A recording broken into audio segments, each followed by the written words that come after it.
Let's see how to convert Microsoft Word to open document text format online and free.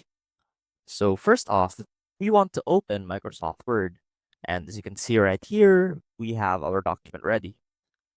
Now let's go ahead and save this document as a docs file.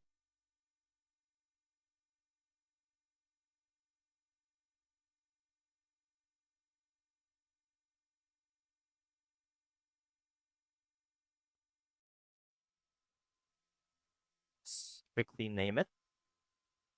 And now that we have that saved, let's go ahead and convert our Microsoft Word document to an open document text.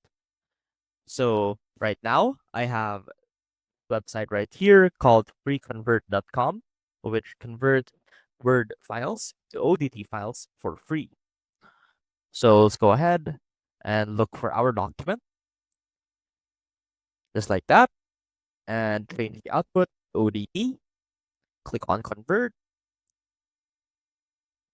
and that should automatically convert your docs file into an ODT format.